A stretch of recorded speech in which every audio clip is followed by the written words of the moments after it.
హిందూ బంధువులారా అందరికీ జై శ్రీరామ్. నా పేరు Raju Kanigiri. Welcome to our facts of India. అయితే మన సీఎం గారు ఇంతకుముందు ఏమన్నారంటే టీడీపీ పార్టీలో ఉన్నప్పుడు అడ్డం వచ్చిన ఇళ్ళకి పంపించి మన డీటెయిల్స్ అన్నీ తీసుకుంటున్నారు, ఎవరు ఇవ్వకండి, ఎందుకు ఇవ్వాలి, అవసరమా ఇచ్చాడు అని చెప్పారు కదా. మళ్ళీ మీరు చేసాడు ఏంటి సార్ అంటే అప్పుడు సీఎం లేకుండే, అప్పుడు ఏం చేయలేరు మీరు. ఎవరో వేరే సీఎం ఉంటే వాళ్ళ మీద ఇవన్నీ చేసిరు, మళ్ళీ మీరెందుకు అడుగుతున్నారు ఇప్పుడు? ఇవాళ ఆయన అడ్డమైన మన ఇంటికి పంపించి మన ఆస్తులు, మన ఖాతాలు, మన పిల్లలు, మన వివరాలన్నీ అడ్డమైన చేతిలో పెట్టమంటాడా? ఎవడన్నా బుద్ధి ఉండేటోడు చేసే పనేనా? మెడకాయ మీద తలకాయ ఉన్నోడు ఎవడన్నా మంది వివరాలు మంది కాబట్టి ఎటువైనా పర్వాలేదని అనుకుంటున్నాయి ముఖ్యమంత్రి గారు.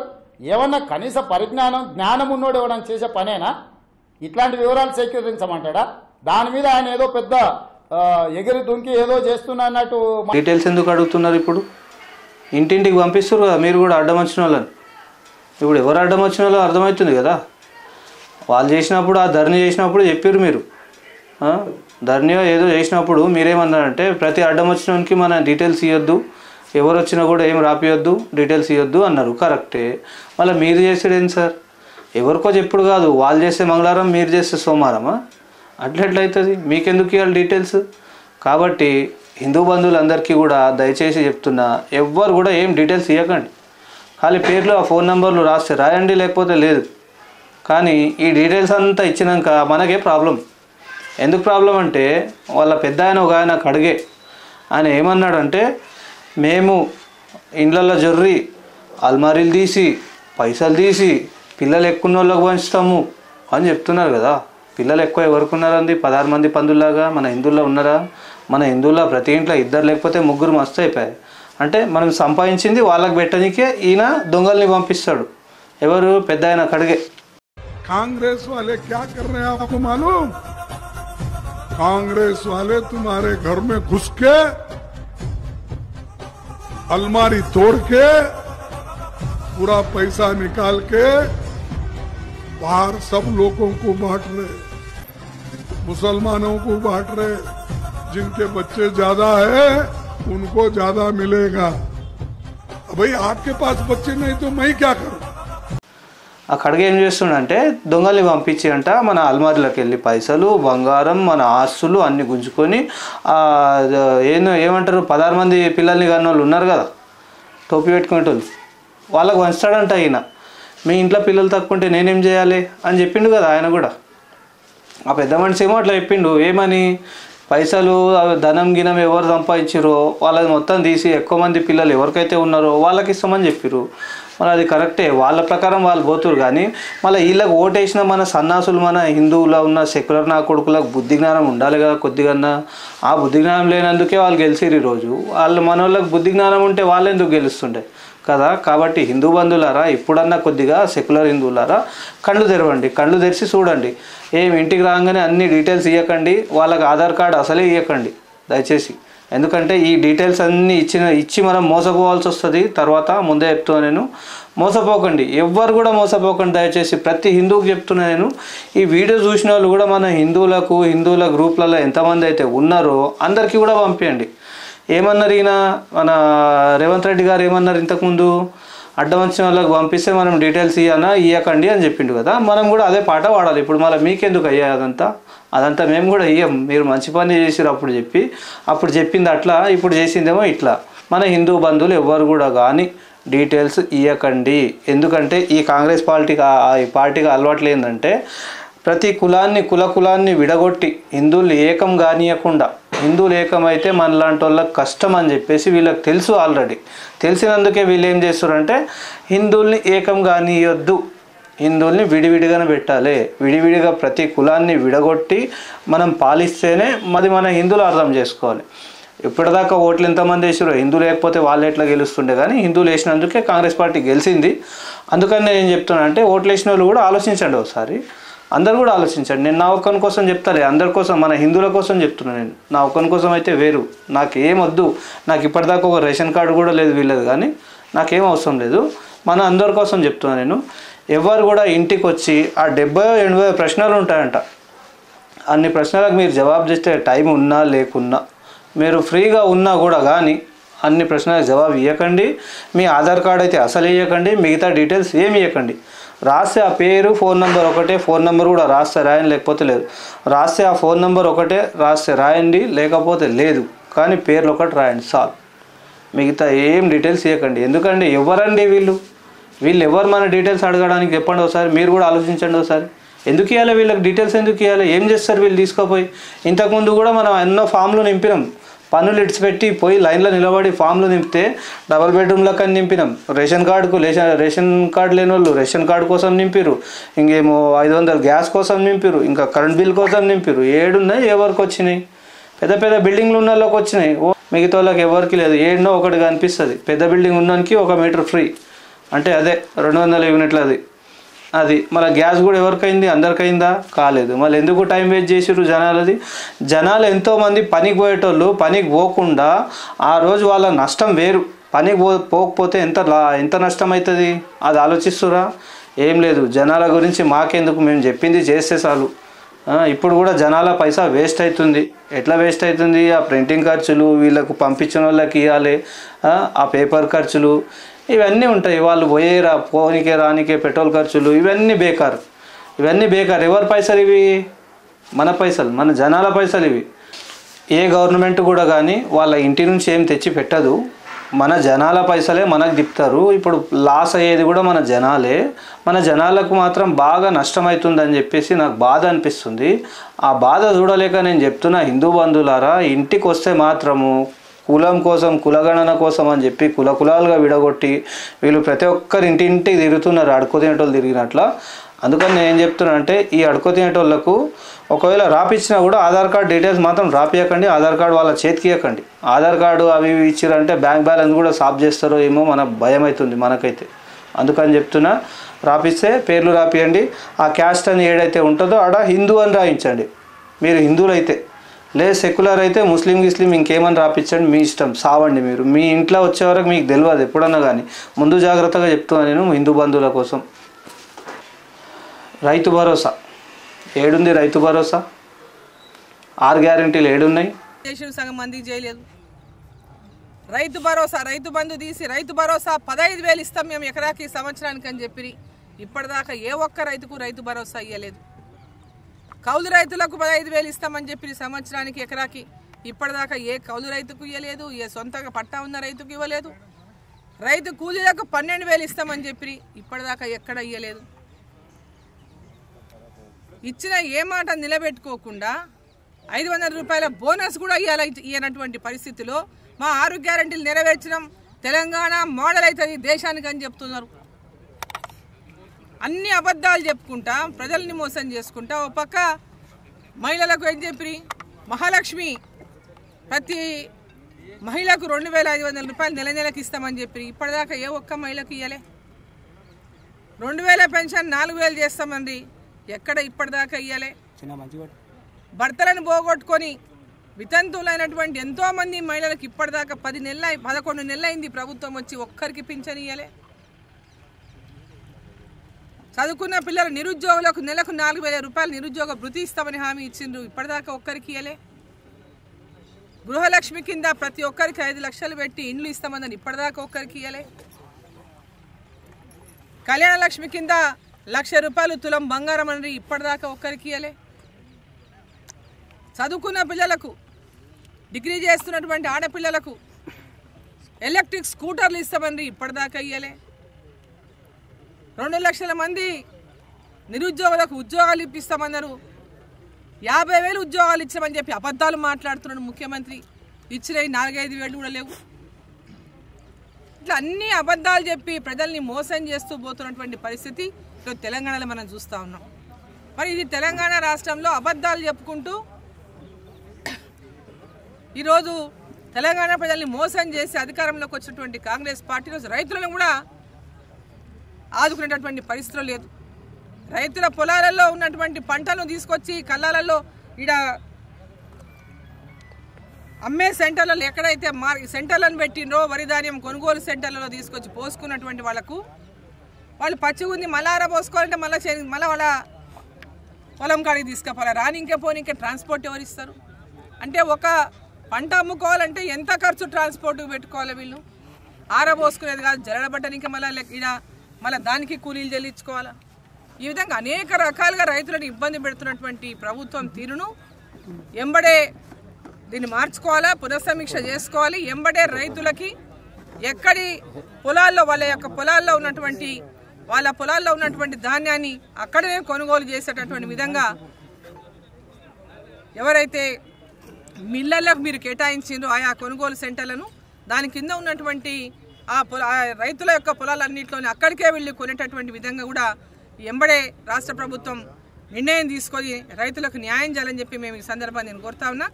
వెంబడే 500 రూపాయల బోనస్ ఏదైతే ఉందో ఒక్క సన్నాలకే కాదు, వరి ధాన్యానికి ప్రతి రైతు ఏ ధాన్యం పండించినా లొడ్డు బియ్యమా లవ్ బియ్యం అనేటువంటి తేడా లేకుండా వాళ్ళు పండించిన పంటకు అందరికీ కూడా 500 రూపాయల బోనస్ చేయాలని చెప్పి ఈ సందర్భంగా నేను డిమాండ్ చేస్తున్నాను. దాంట్లో ఏదైనా అయిందా? మళ్ళీ మొన్న ఒక ఆయన ఎవరో చెప్పి న్యూస్లో ఏడ కాలేదో చూపియండి అని. ఏడ అయిందో చూపియండి అని మేము అంటున్నాం. అయ్యా ఏడ కాలేదో కాదు, ఏడ అయ్యింది ఏం లేదు. లొట్టపీసీడా 6 గ్యారెంటీలు ఇచ్చారు, రైతు భరోసా అన్నారు. రైతులకైతే సంకనాకి ఇచ్చేస్తారు. మొత్తం రైతులు పడరాని బాధలు పడి పగలనక ఎండనక వాననక వాళ్ళు కష్టపడి ఆ గింజని తీసుకొచ్చి ఈడ అమ్మనికి పోదామంటే వాళ్ళకు కూడా అన్యాయం. ధరలు లేవు, ఏం లేవు, మొత్తం ఇంతగానం డేంజరా. మళ్ళీ రైతులకు ఏం గ్యారంటీ ఇచ్చారు మీరు? రైతు భరోసా ఏడుందండి? రైతు భరోసా చేయండి సార్. బీదోళ్ళ కోసం గ్యాస్ అవి 500 చేస్తున్నారు, అదేడుంది? మళ్ళీ 200 యూనిట్లు ఫ్రీ అన్నారు, అదేడుంది? ఇవన్నీ ఇడిచిపెట్టి జనాలకు చేసేది ఇడిచిపెట్టి మీరేమో ఇష్టం వచ్చినట్ల ఆట ఆడుకుంటారు జనాలతో. అంటే జనాలు ఎట్లా కనిపిస్తారు మీకు? అంటే ఓటేసి తప్పు చేసిరా ఏమన్నా మీకు? ఏమండి చెప్పండి మీరే.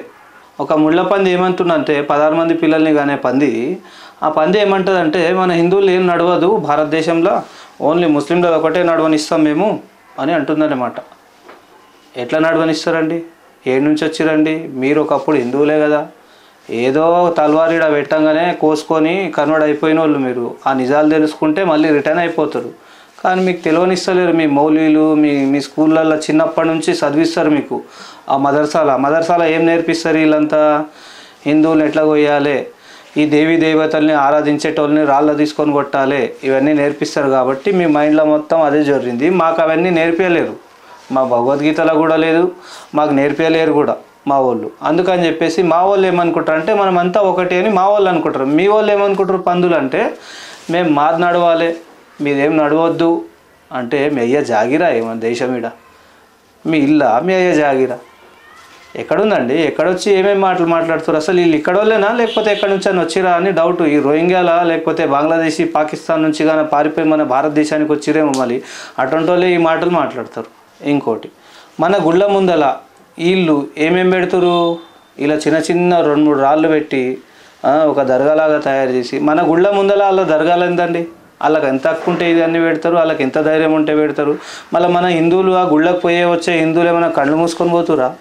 ఏం చేస్తురు? ఇటువంటి అన్నీ పీకేయండి. మన గుళ్ళ దగ్గర ఈ దరిద్రం అంతా ఎందుకండి? ఎవరిదో తీసుకొచ్చి ఆడెందుకు పెడతారు?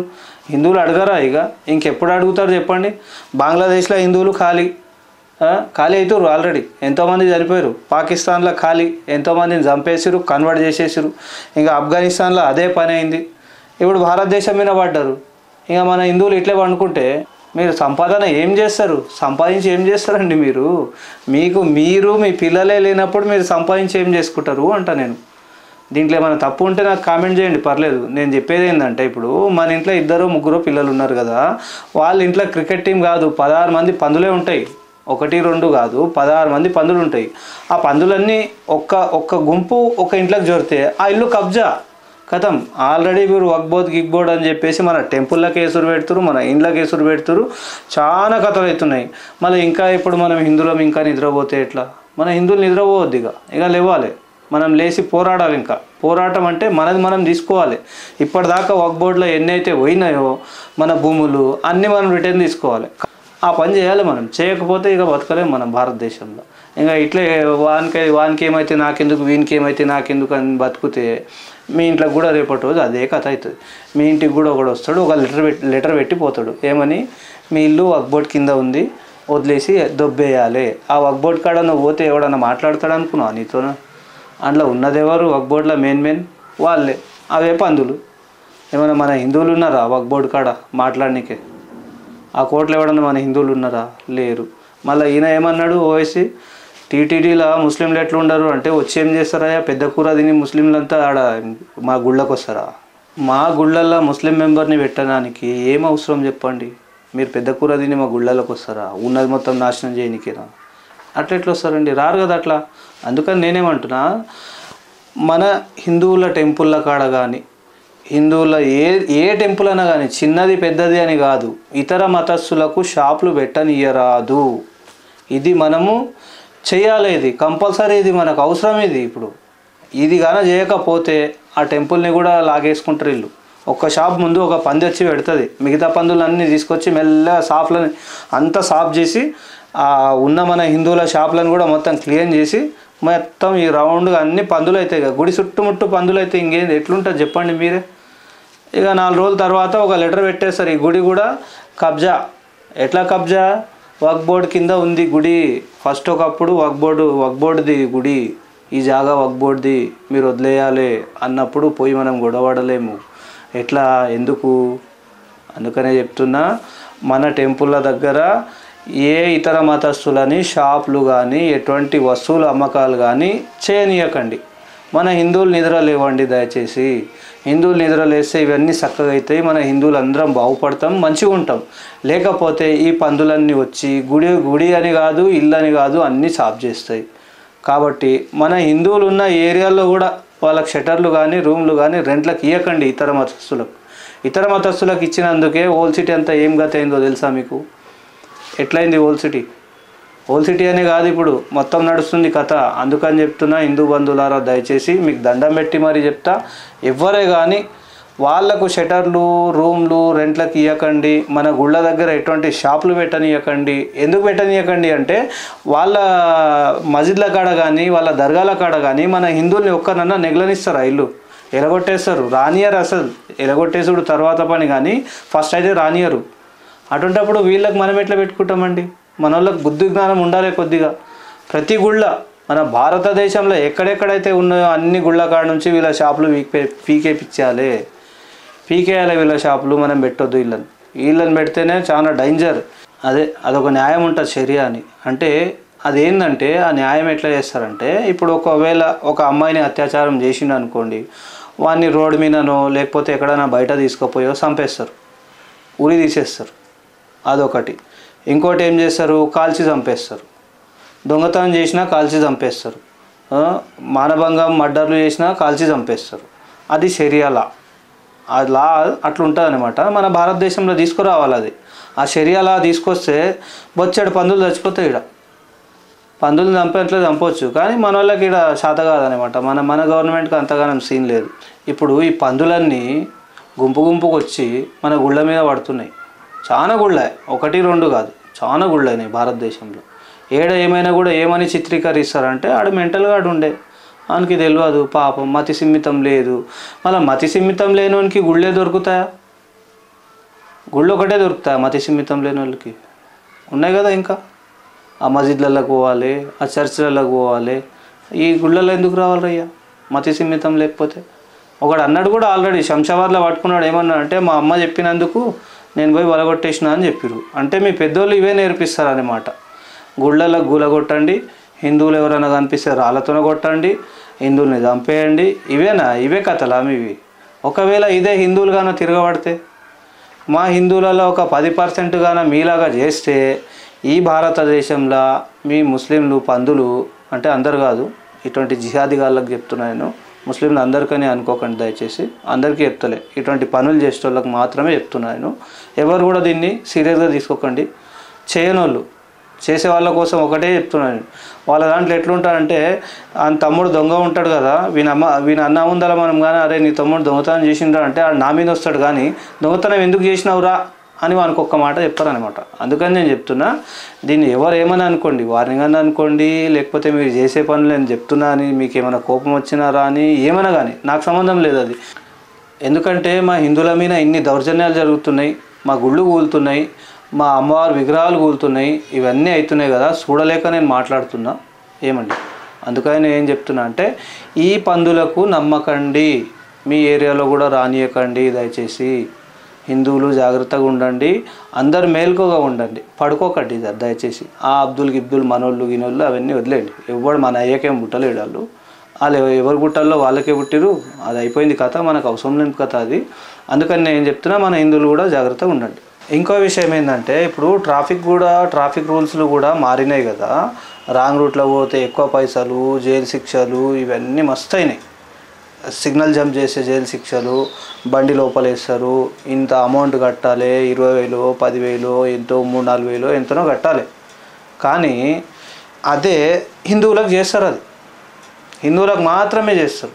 మనం ఎప్పుడు పట్టుకున్నా కూడా హిందువులు ఒకటే కనిపిస్తారు ఆడ.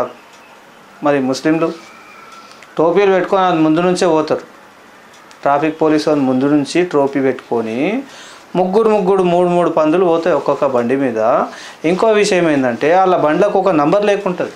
వీళ్ళు ఫోటో కొట్టినా చేసేది ఏం లేదు. ఇక నువ్వు ఫోటో కొట్టుకో, కడిగి ఇంట్లో పెట్టుకో, అంతే, నువ్వేం చేసేది లేదు. లేదంటే మాస్క్ పెట్టేసి ఉంటారు వెనక, నంబర్ ప్లేట్కు మాస్కులు ఉంటాయి. లేదంటే ఏదో ఒక బ్యాగో, ఒక డబ్బానో, లేదంటే ఒక సంచో అడ్డం వేసేస్తారు ఫోటో తీయకుండా. అంటే వీళ్ళు ఇటువంటి వాళ్ళు అంతా రోజు పోతుంటారు అన్నమాట. డైలీ రొటీన్ ఇది డైలీ నడిచే కథ ఇది. ఎందుకంటే వాడు ఒక్కరోజు కూడా హెల్మెట్ పెట్టుకోలేడు వాడు. ఒకవేళ వాన్ లాంటి వాళ్ళని వీళ్ళు పట్టుకుంటే ఏమవుతుంది, గవర్నమెంట్ కూడా లాభమే కదా, బొచ్చెడు పైసలు వస్తాయి. ఆ గించులు అడ్డం తీపిచ్చి నంబర్ ప్లేట్తోన ఫోటో తీసుకొని ఆన్ బండి కూడా లోపల వేపించి ఆన్తో కూడా పైసలు తీసుకోవాలి. మీరు ఎందుకు చేయట్లేదు అట్లా? ఖాళీ హిందువులు ఒకటే కనిపిస్తారు ఆ పోలీసులకు కూడా. ఏడపోయినా హిందువులకి ఎందుకు టార్గెట్ చేస్తారు? మీరు అర్థం చేసుకోండి దయచేసి మీరు కూడా. ఒకవేళ హిందువులు కూడా ఆలోచించి వాళ్ళలాగా మా హిందువులు కూడా రివర్స్ అయ్యారు అనుకోరి, అప్పుడు ఏ పోలీసు వాళ్ళు పనిచేయరు, సీఎంలు, పిఎంలు, ఎమ్మెల్యేలు, ఎంపీలు ఎవరు పనిచేయలేరు. అందరు సైడ్ అయిపోతారు. ఇంకా వాళ్ళు వన్ సైడ్ అయినప్పుడు, హిందువులంతా ఒక సైడ్ అయినప్పుడు మీరంతా ఒక సైడ్ అయిపోతారు, మూలకేసేస్తారు. మీకు ఎవ్వరు లెక్క చేయడప్పుడు ఏ గవర్నమెంట్ కానీ ఎవరన్నా కానీ, ప్రైవేట్ వాడు కానీ ఏ గవర్నమెంట్ వాడు కానీ అందరినీ పక్కకేసి మా వాళ్ళు కూడా వాళ్ళలాగానే నడక స్టార్ట్ చేస్తారు. ఇంకా స్టార్ట్ చేయలేరు మా వాళ్ళు. ఎందుకు స్టార్ట్ చేయలేరు అంటే మా వాళ్ళకు అవన్నీ ఉండవు అనమాట. ఎందుకు అబ్బాయి ఒకరు చేసుకుంటే మాకేమొస్తుంది అన్నట్లు మా వాళ్ళు ఆలోచిస్తారు. మా ధర్మము ఇట్లా దొంగతనాలు చేయాలి, మానభంగాలు చేయాలి, లవ్ జిహాదీ చేయాలి, లేకపోతే బైక్ మీద పోయేటప్పుడు బండికి నంబర్ ఒకటి గీక్కొని పోవాలి, లేకపోతే బండి నంబర్లు కనిపించకుండా మాస్క్ వేసుకొని పోవాలి, పోతే ముగ్గురు పోవాలి, ఫోన్ మాట్లాడుకుంటూ పోవాలి, రాంగ్ రూట్లో పోవాలి, సిగ్నల్ జంప్ చేయాలి, లేకపోతే రోడ్ల మీద గీమని వేసుకొని తిరగాలి. ఇవన్నీ మా ధర్మంలో నేర్పలేదు. మా అమ్మ నాన్న అయితే ముందే కొడతారు ఇవన్నీ చేస్తే. అందుకని చెప్పేసి మా వాళ్ళు కరెక్ట్ కంట్రోల్ ఉంటాడు. ఎప్పుడో ఒకడు ఎమర్జెన్సీలా హెల్మెట్ మర్చిపోతే ఆయన్ని పట్టుకొని మీరు నానా చిత్రహింసలు చేస్తారు. అదైతే ఉంది. ఎప్పుడో ఒకసారి దొరుకుతాడు, రోజు దొరకడు. ఈ రోజు రొటీన్గా పోయేటోళ్ళు వీడు ఒక్కసారి కూడా రూల్స్ ఫాలో కాడు. టోపీ ఒక్కటి ఉంటుంది అని నెత్తి మీద, హెల్మెట్ ఎప్పుడు ఉండదు. ఈ టోపీ పెట్టుకునేటోడు ఎవడన్నా హెల్మెట్ పెట్టుకునేది ఉందా? నానా కథలు చేస్తారు. మళ్ళీ వీళ్ళ గురించి ఎవడు అడగాలి? గవర్నమెంట్ వీళ్ళని శిక్షించాలా లేదా? లేకపోతే హిందువులకు వదిలేయండి, మీ వల్ల కాకపోతే హిందువులు చూసుకుంటారు. ఇంకా అట్లా కూడా చేయదు, ఇట్లా కూడా చేయదు. గుళ్ళు కూలగొట్టిన తీసుకుపోయి కాపాడతారు. ఆ కూలగొట్టిన ఎందుకు రా అని చెప్పి అడగనికి వచ్చిన లోపలేస్తారు. ఈ ఏం చేస్తారు అయ్యా మీరు? ఇక హిందువులకు మీ బుద్ధి చూపించుకోరు ఇక, అంతే, వేరే ఏం లేదు. 70-80 సంవత్సరాల నుంచి ఉన్న బుద్ధే ఉంది, ఇప్పుడు కొత్తగా ఏముంది? అయినా హిందువులకు అర్థం కాక మీకు సపోర్ట్ ఇచ్చారు, ఓటేసారు. మీకు ఓటేసినందుకు చంపలు కొట్టుకుంటారు. ఇప్పుడు ఏం చేస్తాం? ఓట్లు వేసిన వాళ్ళందరూ కూడా ఆలోచించండి హిందువులారా. నేను చెప్పేది నా ఒక్కరి కోసం కాదు.